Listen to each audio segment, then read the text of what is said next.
you've ever wondered where you can find swinger couples, then this video is for you. I'm going to share with you my top tips on where to find like-minded, genuine swingers and how to start visiting swinger clubs. Don't worry if you're completely new to the lifestyle, there are plenty of swinger clubs for newbies.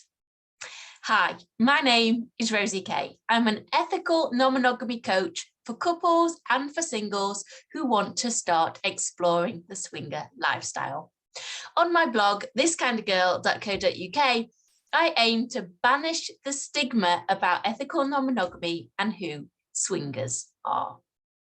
As well as writing advice for first-time swingers and for people looking to explore the world of ethical non-monogamy, I also review swinger clubs, swinger parties, fetish events, and swinger social events. I visit many different clubs so that you can discover what the world of swinging is really like. Because if you have never been to one and you're just getting started, it can be really difficult to know what to expect and how to find them. So a question that I received recently was, are there clubs for first-time swingers? So yes, I can certainly tell you that there are. Now there's some clubs, I mean most clubs are suitable for first-time swingers, but there's some clubs which are more suitable. Now there's a misconception, a lot of people think that if they visit a smaller club or a smaller party, that this will be better for them as first-time swingers, as it won't be as busy, perhaps it won't be as intense. But very often what I found is if you visit something which is much smaller, when there's perhaps a smaller premises or they don't advertise it as being kind of like the biggest and best, what you can actually find is that it can get quite intense quite quickly, because very often in a smaller establishment, a smaller party, a lot of people tend to know each other, and it can feel a little bit busy and a little bit intense. Whereas if you go to a much larger club, which has perhaps been established for a longer time, which boasts a lot of playrooms, a lot of space, social areas and lots of different facilities, then chances are if you are a first-time couple, actually you might find it a little bit more relaxing because you'll be able to kind of find your own space. And if you only want to go and watch, or you only want to go and talk to other people, or just play within your existing relationship, which are all things you can do as first-time swingers, this is fine.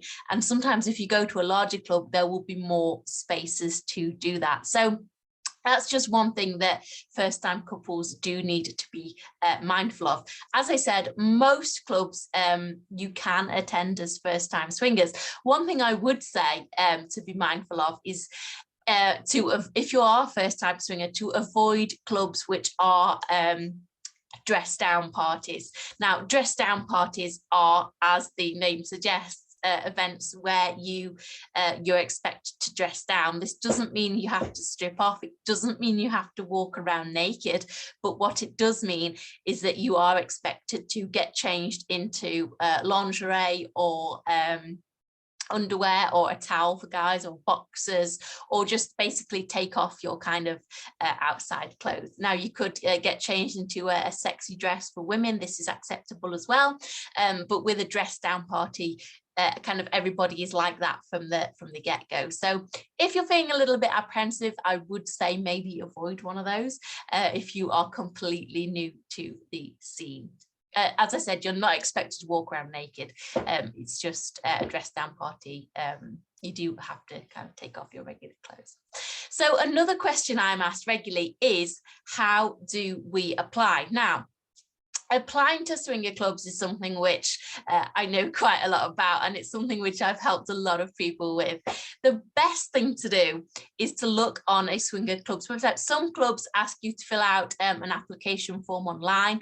Some clubs ask for you to perhaps have a telephone call with the event organizer. Some clubs ask you to, you have to pay to make a membership. Some clubs it's free. Sometimes you have to like submit a picture. It depends on which club it is. But very often when I first started swinging, what I found was that clubs were kind of asking for you to submit like a full-length picture and a bit more details about you. Whereas these days, people are a lot more accepting that there's a lot of different people wanting to get involved in the lifestyle, and there's not that kind of criteria that you have to meet. And that's something which club owners don't really do, because it can come off quite negatively, and they can come off as being quite judgmental. So if you were worried about kind of looking a certain way or having to be a certain body type or shape, this isn't really something which people do anymore. It's definitely something which you don't see as often, which is always a good thing, because it is very off-putting and it is very daunting. So a lot of the time, if you do make a membership online, yes, you might have to put on a face picture. This is usually so that they can check who you are, who you say you are when you actually visit for the first time. It's not usually so they can check what you look like and how big you are.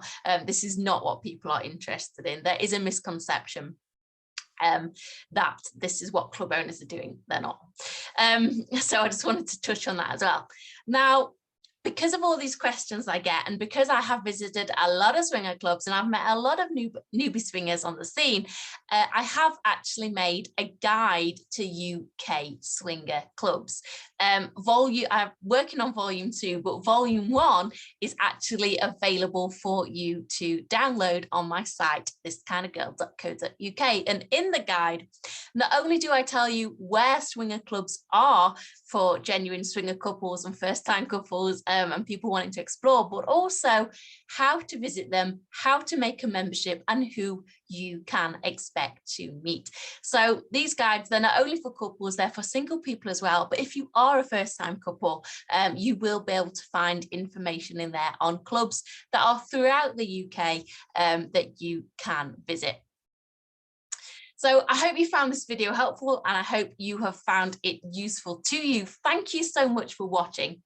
If you wish to be part of a genuine swingers community where you can socialize, you can share content, you can post about your experiences, you can read about other people's experiences, about my experience, and get to know people in the lifestyle, then you have to join my TKG club.